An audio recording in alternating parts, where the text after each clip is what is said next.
Class 10 for English second book, Footprints Without Feet. Lesson number 1, A Triumph of Surgery. ये एक short story है एक छोटे कुत्ते के बारे में जिसकी मालकिन बहुत रिच थी। उस डॉग का नाम था ट्रिकी। स्टोरी स्टार्ट होती है, I was really worried about tricky this time. इस समय मैं ट्रिकी के बारे में बहुत ज़्यादा चिंतित था। जब मैंने उसको उसकी मालकिन के साथ देखा, वो बहुत ज़्यादा मोटा सा हो गया था, जैसे कि कोई बड़ा सा मीट का टुकड़ा हो और उसके 4 पैर लगा दिए गए हों। उसकी आंखें बिल्कुल लाल हो चुकी थीं और उसकी जीभ जो थी वो बाहर लटक रही थी।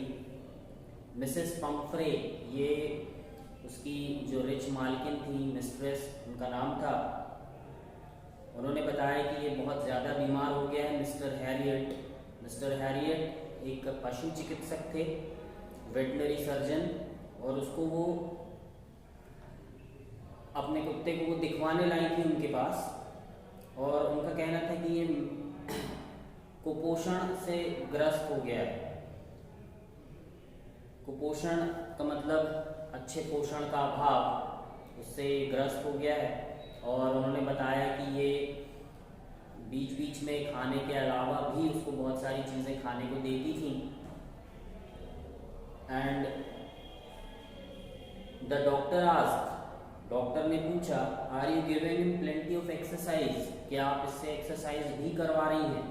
तो मिसेस पंफ्रे ने जवाब दिया कि ये केवल मेरे साथ वॉक के लिए जाता है, और क्योंकि हमारा माली जो है वो बीमार है, उसे कमर दर्द की समस्या है, इसलिए अभी इसकी उछलने कूदने वाली जो एक्सरसाइज है वो अभी बंद है। तो डॉक्टर ने उनको स्ट्रेट एक जवाब दिया कि आपको इसके खाने में और डाइट में कंट्रोल करना पड़ेगा, इसलिए इसकी तबीयत खराब होती जा रही है और इसलिए बीमार हो रहा है। तो मिसेस पंफ्रे ने कहा,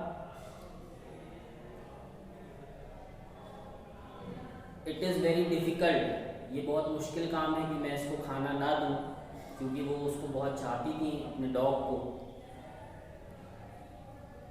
और जैसा कि डॉक्टर ने यहाँ आगे लिखा हुआ है, the expected call came with in a few days. ये सारी बातें होने के बाद और डॉग को देखने के बाद डॉक्टर ने जो कुछ कहा था, उसके बाद डॉक्टर को लग रहा था कि इनका फिर से कॉल आएगा, और उनका कॉल आया।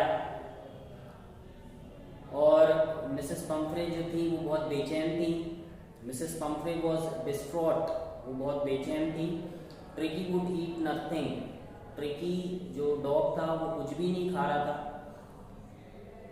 Refused even his favourite dishes, उसने अपनी पसंद की चीज़ें भी खाना बंद कर दिया था, और इसके अलावा उसे उल्टियाँ भी बहुत हो रही थी। अब एक लास्ट चारा जो बचा था डॉक्टर के पास कि वो उनको ये कहे कि अपने डॉग को कुछ दिनों के लिए हॉस्पिटल में एडमिट कर दें, जिसके लिए वो बहुत मुश्किल से तैयार हुई। मिसेस पंफ्रे ने अपने डॉग के लिए जो कुशन और जो उसका ठंड और बरसात का जो कोट था और उसके खाना खाने के अलग अलग बर्तन अलग अलग समय के, वो सब डॉक्टर को दिए, और 15 दिन के लिए उसको डॉक्टर के साथ भेज दिया। एट द सर्जरी, आगे लिखा हुआ है, at the surgery the household dogs search round me. जब वो उसे लेकर हॉस्पिटल पहुंचे तो बाकी कुत्तों ने ट्रिकी को देखा, वो उसे सूंघने लगे, लेकिन ट्रिकी ने कोई भी हरकत नहीं की। तो फिर वो वहां से चले गए दूसरे कुत्ते। I made up a bed for him in a warm loose box, मैंने उसके लिए एक अलग से बेड बनाया, और for 2 days I kept an eye on him, 2 दिन तक मैंने उस पर नजर रखी। गिविंग हिम नो फूड, उसको खाने के लिए कुछ भी नहीं दिया, लेकिन पीने के लिए बहुत सारा पानी दिया। At the end of the second day, जब सेकेंड डे खत्म हो रहा था, he started to show some interest in his surroundings. वो अपने आसपास के वातावरण के प्रति थोड़ी सी इंटरेस्ट दिखाने लगा। And on the third he began to whimper when he heard the dogs in the yard. और तीसरे दिन जब उसने दूसरे कुत्तों की आवाज़ें सुनी तो वो भी थोड़ा सा, उसकी भी आवाज़ थोड़ी सी निकलने लगी। When I opened the door, Tricky trotted out and was immediately engulfed by Joe and Greyhound. जैसे ही मैंने दरवाज़ा खोला, ट्रिकी बाहर आया और उसको जो दूसरे कुत्ते थे, जिसमें से एक का नाम जो था और ग्रेहाउंड था, दूसरे कुत्तों ने उसको घेर लिया। After rolling him over and thoroughly inspecting him, उसको अच्छे से सूंघने के बाद दूसरे कुत्तों ने उसका परिचय लिया। The dogs moved of the garden. जो सभी कुत्ते थे वो सब लोग गार्डन में चले गए। उसी दिन रात में जब मैं खाना दे रहा था, तब जब हमने बोल्स में, कटोरों में खाना रखा, डॉक्टर बताते हैं, तो बाकी सारे कुत्ते खाने के ऊपर टूट पड़े, क्योंकि उनको मालूम था कि यदि हम पीछे रह गए तो हमें कुछ नहीं मिलेगा। और उस दिन ट्रिकी को केवल खाली बर्तन ही मिला। When they finished, Tricky took a walk around the shining bowls, licking casually inside one or two of them. तो उसको केवल खाली कटोरे ही मिले। Next day, an extra bowl was put out for him, and I was pleased to see him jostling his way towards it. और जब उसके दूसरे दिन हमने उनको खाना दिया, तब दूसरों कुत्तों के जैसे ट्रिकी भी खाने के ऊपर टूट पड़ा। और उस दिन से उसकी प्रोग्रेस जो थी वो स्टार्ट हो गई। उसको बहुत मज़ा आता था, उसको बहुत आनंद आता था दूसरे कुत्तों के तरह रहने में, उनके साथ उछलने, कूदने, दौड़ने, भागने में, खाने के ऊपर टूट पड़ने में। और इन सब दिनों के बीच में मिसेस पंफ्रे का लगातार फ़ोन आता रहा। वो पूछती रही कि ट्रिकी कैसा है, क्योंकि वो उसको बहुत चाहती थी। तो डॉक्टर केवल उसको ये कह देते थे कि हाँ, वो बहुत जल्दी रिकवर कर रहा है।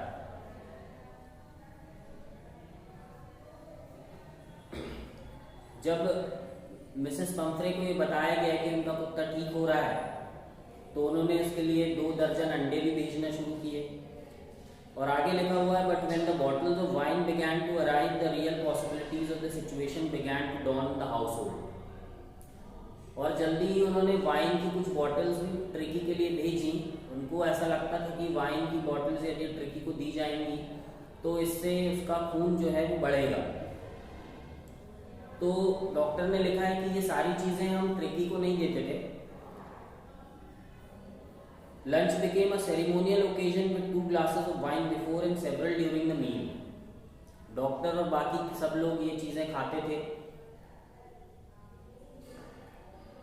We could hardly believe it when the brandy came to put a final edge on Tricky's constitution। और उसको थोड़ी सी गर्मी देने के लिए उसके लिए ब्रांडी की बोतल भी भिजवाई मिसेस पंफ्रे ने, लेकिन ये सारी चीज़ें उन्होंने ट्रिकी को नहीं दी। ये सारी चीज़ें वो लोग खुद खाते थे, डॉक्टर और उनका स्टाफ। और उनके मन में भी एक बार आया कि ट्रिकी को हमेशा के लिए यहीं रख लेते हैं, ताकि हमको ये सारी चीज़ें खाने पीने के लिए मिलती रहें। लेकिन 15 दिन के बाद जब वो ट्रिकी दूसरे कुत्तों की तरह खेला, उछला, कूदा, तो वो बिल्कुल ठीक हो गया। और एक दिन डॉक्टर ने खुद फ़ोन करके मिसेस पंफ्रे को बताया कि आपका जो डॉग है आप उसको ले जा सकती हैं घर, वो बिल्कुल ठीक हो गया है। और जैसे ही डॉक्टर ने ऐसा कहा, 10 मिनट के अंदर एक चमचमाती हुई कार वहाँ आई। उनके शॉफर ने दरवाज़ा खोला, अंदर मिसेस पंफ्रे बैठी हुई थी। डॉक्टर ने कहा कि आप रुकिए, ट्रिकी को मैं ले आता हूँ। ट्रिकी हमेशा की तरह डॉग्स के साथ खेल रहा था। डॉक्टर ने उसको गोद में उठाया और वो मिसेस पंफ्रे की ओर बढ़े। मिसेस पंफ्रे को देखकर ट्रिकी डॉक्टर की गोद से कूदा और मिसेस पंफ्रे की गोद में आकर बैठ गया। वो जोर जोर से भौंकने लगा। वो अपनी मालकिन को पहचान गया था और वो इतना एक्टिव हो गया था कि थोड़ी देर के लिए मिसेस पंफ्रे भी डर गई कि ये इतना एक्टिव कैसे हो गया। वो उनको सूंघ रहा था, वो उनको चाट रहा था। आगे लिखा हुआ है, during the excitement I help the shopper to bring out the beds toys cushions. और जब ट्रिकी अपनी मालकिन से मिल रहा था तब तक मैंने ट्रिकी का सारा सामान, जैसे कि उसके टॉयज, उसका कुशन, कोट, उसके कटोरे जो मिसेस पंफ्रे ने भेजे थे ट्रिकी के लिए, वो सब हमने वापस लाकर कार में रख दिए। और जैसे ही कार स्टार्ट होकर जाने लगी तो मिसेस पंफ्रे ने खिड़की से सिर बाहर निकाल कर कहा, oh mister Harriet, she cried, how can I ever thank you. मैं कैसे आपका शुक्रिया अदा करूं। This is a triumph of surgery, ये सर्जरी की जीत है। That was the short story about a dog, जिससे हमें पता चलता है कि क्योंकि एक्सरसाइज बिल्कुल नहीं कर रहा था वो डॉग, इसलिए वो बहुत ज़्यादा बीमार हो गया था। ज़्यादा खाना, एक्सरसाइज बिल्कुल ना करना किसी को भी बीमार बना देता है।